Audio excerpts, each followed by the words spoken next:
You know that we are gonna, cause I don't give a. Girl, I gotta go, finish with the show. If you want me, I won't say no. Touching on mine while I'm touching on yours. You know that we are gonna, cause I don't give a. I can't get you out of my mind. Hello people of the future, it is Tuesday and you are watching me on Friday. So, hello, and this is week 3 with the RAWR monster. So, this week is, how did you know? This is a kind of a tricky subject for me, and I'm looking forward to watching other people's. I have an issue with how you knew. I'm very good at self-repressing, so sorry, interruption. My neighbor boy came over to give me some rhubarb. Anyways, I am very good at self-repressing, so I don't really know exactly, and I think I have a lot of issues because I knew about trans people and I didn't instantly connect for me. My sister was dating a trans guy. She dated him for 5 years. So like really they were practically married. So when they broke up it was kind of like, I mean it was essentially a divorce, so it was kind of big. But,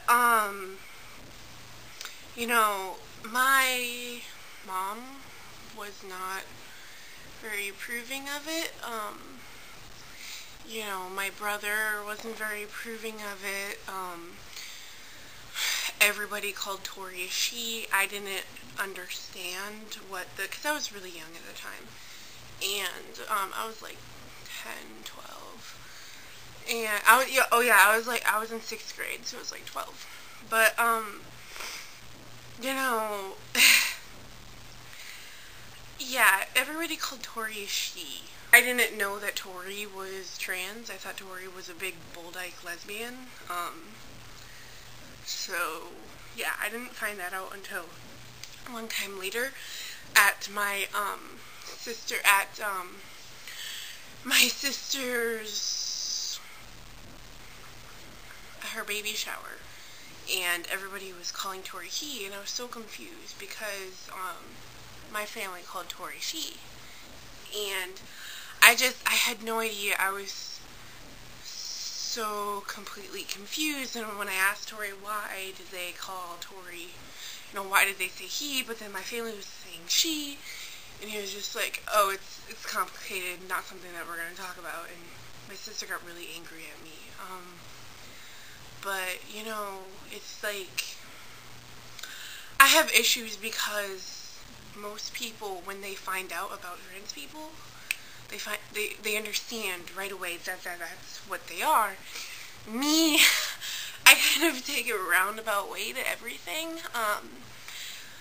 I first had to, okay, this is my whole entire LGBT process.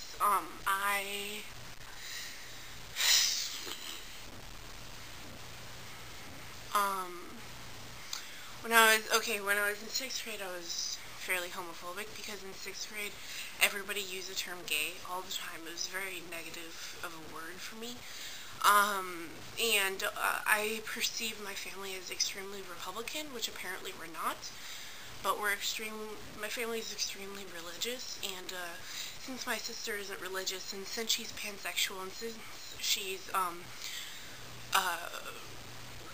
it's not called polygamy, it's the female version of polygamy.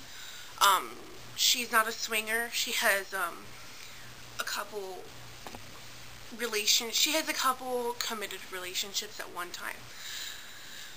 And she only does it with other people that understand the lifestyle and participate in the lifestyle. It's just the way she is. I love her. I'm a monogamous person, but I can see it from her perspective. And yeah, so first I was actually really homophobic. I I was really, like, my brother was my best friend, and he was very, very, very Christian and very, very phobic against her, so I learned to be that way since he was everything to me. He was, he was my idol, and so I, made up things about Destiny, and said things about, twisted her words, so I could report back to David, because he'd be happy, and he'd be glad that I was telling him bad stuff about his sister, and, yeah, that eventually led to a falling out, which I'll talk about later. Anyways, so, in high school, in 8th grade, I got internet. I hadn't had TV for years and years and years and years, and I never had internet.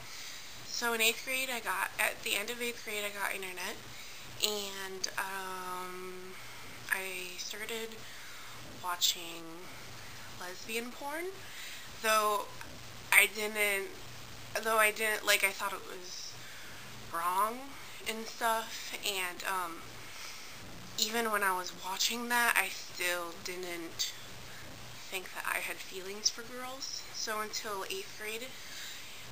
In 8th grade, I thought that I was bi, but that didn't feel right, and,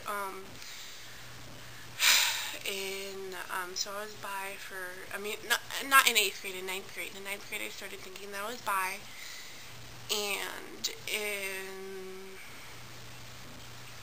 summer after 10th grade, in 10th grade, Lady Gaga, I was obsessed with Lady Gaga, and in 10th grade, people started claiming that Lady Gaga was a hermaphrodite, and so I knew that if Lady Gaga had a penis, Lady Gaga probably wasn't a hermaphrodite, because I kind of knew about trans people, and so I thought, no, I don't think Lady Gaga is a hermaphrodite. Lady Gaga might be transgender. And so, because at this time, by then, I started to understand what transgender was. Hello, my camera cut off.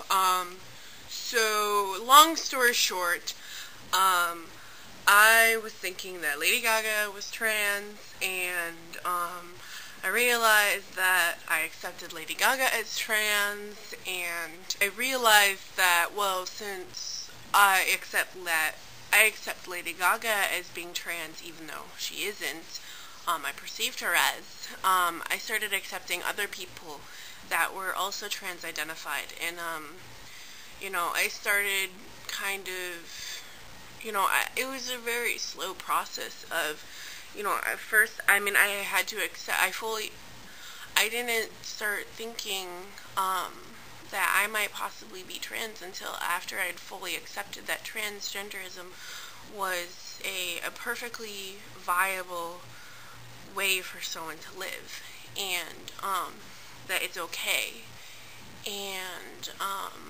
especially since I was in an ultra femme mode at the time, I had been losing a lot of weight, and so I was able to fit into female clothes, and, so, into women's clothes, and so I was very, very, very acting feminine, or not maybe acting, but looking, and, I was wearing fitted clothing, I was wearing bras for the first time in my life. Before that, I had just worn, I'd worn sports bras,